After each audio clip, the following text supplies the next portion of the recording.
23 किलोची. हो.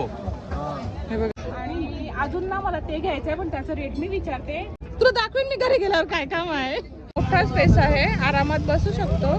सगळं मार्केट दाखवलं तुम्हाला, बैल बाजार वगैरे, कोंबडा बाजार पाहिला. लोखंडाचे हे बघा, सुरुवातीला बघा या टोपल्या वगैरे आहेत. का म्हणूयावी, प्लास्टिकचे कवर वगैरे टाकले. साईज तुम्ही बघू शकता. मागेच हे गरम गरम तयार करतायत. हे आहे मंदिर. कारण की तुम्हाला ना पूर्ण मार्केट दाखवायचं आहे. ब्लँकेटचे पण रेट सांगितलेले आहेत. आता यांना विचारत बसायची गरज नाही, तर सगळ्याचे रेट दिलेत. कोणती वस्तू घ्या 60 रुपयामध्ये. हे बाऊल केवढ्याला? हे घेतले आहे 50 ला. विळी आहे. हे बघा, तनिष्कने काय घेतलं? कोयती आहेत.